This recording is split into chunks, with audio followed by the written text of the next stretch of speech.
ان اعمال سیئہ کا، ان نافرمانیوں کا بیان چل رہا ہے کہ جن کے کرنے سے معاذ اللہ کی لعنت کافروں پر تو پڑتی ہی ہے، ایمان والے پر بھی اللہ کی لعنت پڑ جاتی ہے۔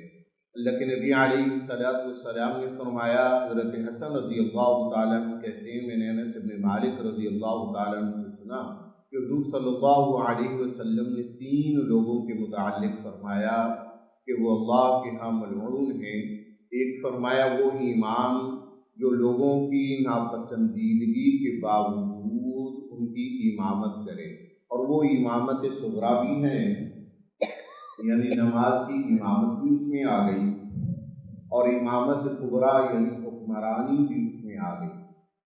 یہ دونوں چیزیں ہیں کہ ایسا حکمران جو لوگوں کی ناپسندیدگی کے باوجود ان کا حکمران بنا رہے، اور ایسا امام نماز کا جو مقتدیوں کی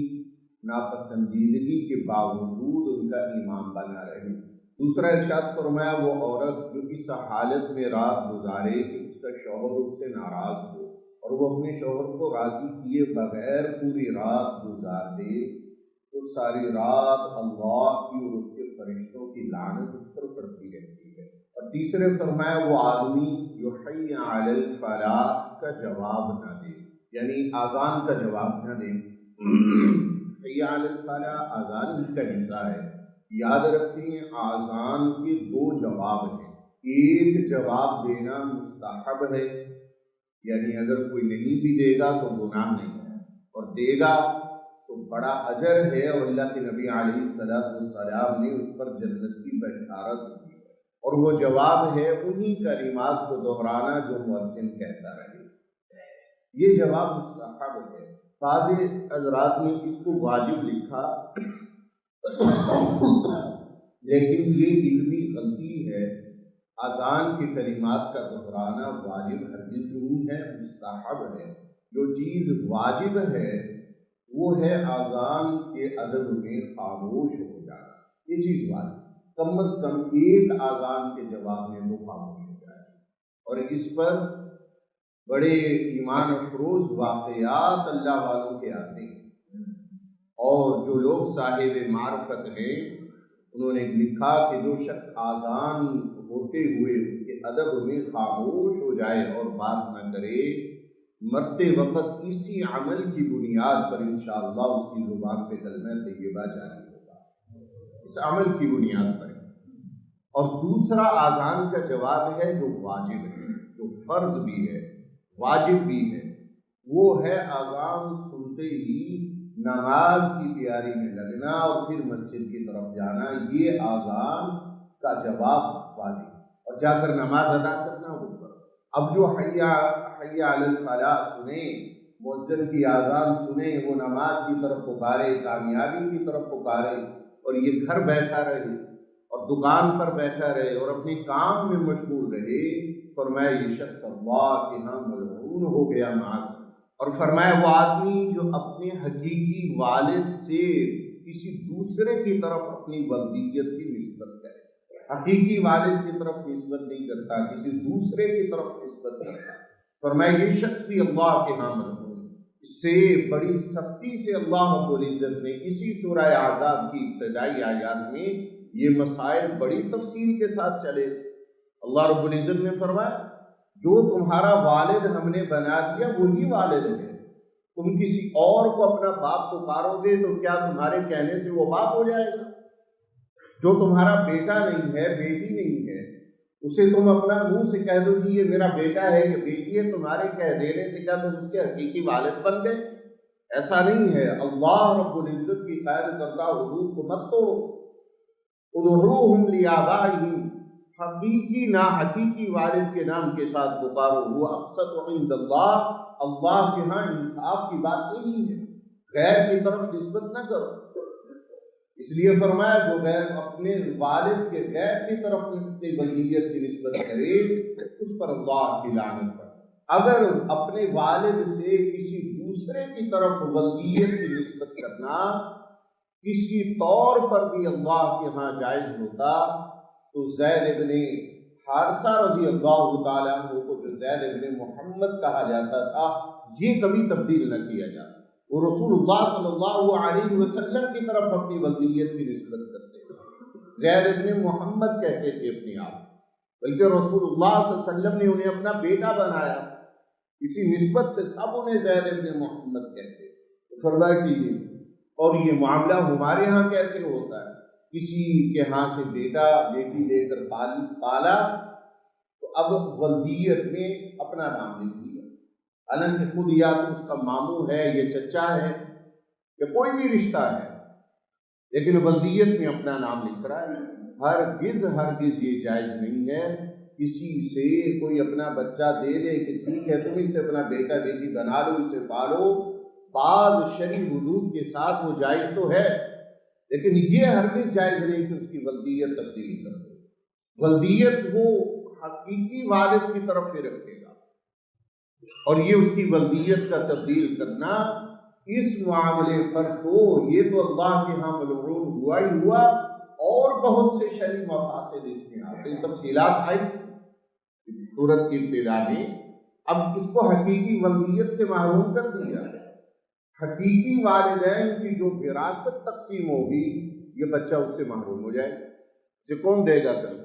20 واقعات ہم جانتے ہیں کہ بچے کی ولدیت تبدیل کر دی گئی جب حقیقی والدین کی وراثت تقسیم ہوئی۔ یہ بچہ ان کے پیچھے، سگے بہن بھائیوں کے پیچھے خوار ہوتا رہا، میں بھی تمہارا بھائی ہوں مجھے بھی دو، اسے کسی نے کچھ نہیں کیا، اور جن کی طرف نسبت کر دی ان کی یہ حقیقی اولاد نہیں تھی، ان کی وراثت اور لوگوں کو ملنی تھی، اسے مل گئی، وہ دوسرے لوگ وراثت سے محروم ہو گئے، ایک غلط فیصلے کی وجہ سے، ایک غلط معاملے کی وجہ سے۔ ہمیشہ حقیقی ولدیت کی طرف ولدیت اللہ کی قائم کردہ حدود ہے، انہیں پامال ہرگز نہ کرے۔ اور آپ علیہ السلام نے فرمایا لعن اللہ الناحیۃ والمستمعہ والخامشۃ وجہها والشاقۃ جبہها والداعیۃ بالویل والشہون، کہ اللہ کی لعنت ہے نوحہ کرنے والی پر اور نوحہ سننے والیوں پر، کسی مرے ہوئے پر، کسی عزیز پر آنسو بہانا، دکھ کا اظہار کرنا، غم کا اظہار کرنا، اس غم میں 2-4 جملے ایسے جو بے صبری کے نہ ہوں، ناشکری کے نہ ہوں، وہ زبان سے ادا کر دینا، یہ ہرگز ناجائز نہیں، یہ جائز ہے۔ اللہ کے نبی علیہ السلام کی سنت، غم ہے، کوئی فوت ہو گیا، آنسو بہ رہے ہیں، ہچکیاں بن گئی ہیں، نبی علیہ السلام بھی تو روئے بیٹے کی وفات پر، سعد بن معاذ رضی اللہ تعالیٰ عنہ کی وفات پہ اتنا روئے کہ آپ کی داڑھی مبارک آنسوؤں سے تر ہو، ہچکیاں اللہ کے نبی علیہ السلام کی بن گئی، بیٹوں کی وفات پہ روئے، چچا پہ روئے،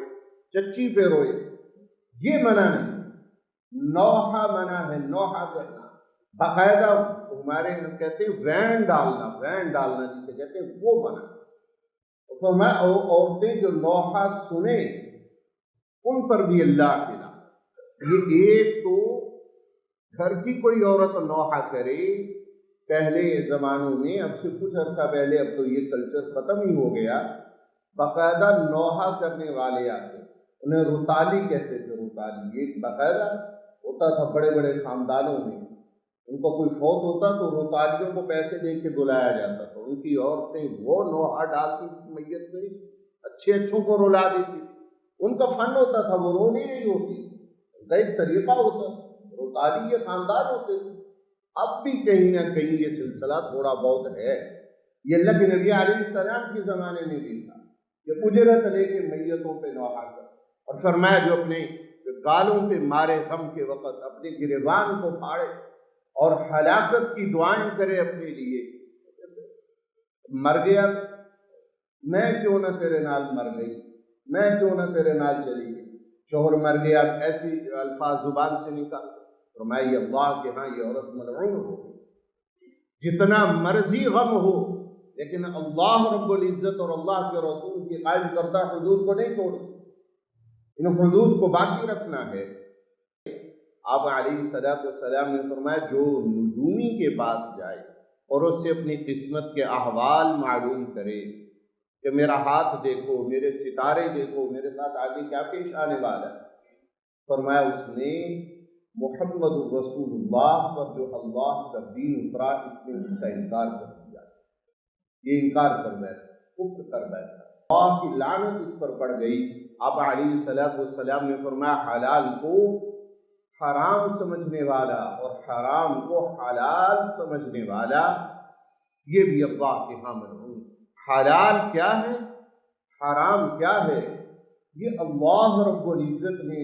مقرر کیا اور اللہ کے نبی علیہ الصلوۃ والسلام نے اس امت کو بتلایا۔ آپ علیہ الصلوۃ والسلام کے قائم کردہ اصولوں سے ہٹ کے آپ کے چلے جانے کے بعد کوئی کسی شے کو حلال نہیں کر سکتا اور کوئی کسی شے کو حرام نہیں کر سکتا۔ علماء نے اس کو یوں لکھا ہے، فرمایا جو اللہ کے قائم کردہ حلال کو حرام بنائے اور اللہ رب العزت کی مقرر کردہ حرام چیزوں کو حلال کرے، اس نے اللہ رب العزت کے مقابلے میں خدائی کا دعویٰ کیا، کیونکہ یہ شان صرف اللہ رب العزت، یہ شان صرف اللہ رب العزت کی ہے۔ سود حرام ہے تو حرام ہے، شراب حرام ہے تو حرام ہے، موسیقی حرام ہے تو حرام ہے۔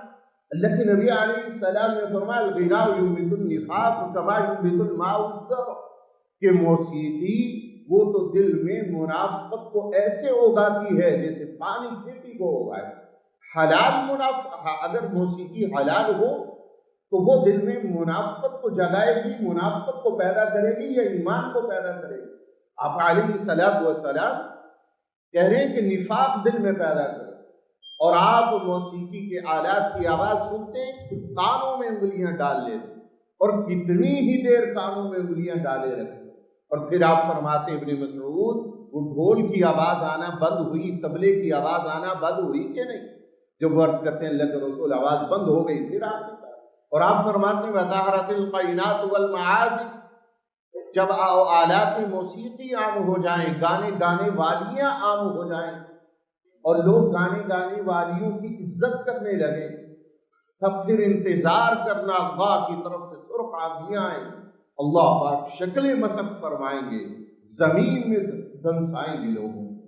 انتظار کرنا اللہ کی طرف سے۔ اور آپ نے فرمایا میں تو آلات موسیقی کو توڑنے کے لیے مبعوث ہوا۔ یہ علیہ الصلوۃ والسلام نے فرمایا سنت مؤکدہ کا ترک کرنے والا بھی اللہ کے ہاں ملعون ہے۔ شریعت میں بعض سنتیں ایسی ہیں جو مؤکدہ ہیں، جیسے ختنہ کرنا، ختنہ سنت ہے لیکن سنت مؤکدہ ہے، اس کا درجہ واجب کا ہے۔ ایک بالغ داڑھی رکھنا سنت ہے، سنت مؤکدہ ہے۔ دائیں ہاتھ سے کھانا سنت مؤکدہ ہے۔ یہ وہ سنتیں ہیں جو مؤکدہ سنتیں ہیں، جن کی بڑی تاکید کی گئی ہے۔ فجر کی سنتیں، فجر کی فرائض سے پہلے 2 رکعتیں پڑھنا اور ظہر کی 4 رکعت فرض سے پہلے 4 رکعتیں ادا کرنا، یہ وہ سنتیں ہیں جو مؤکدہ ہیں، اور جو ان سے انکار کر دے یا انہیں ترک کر دے،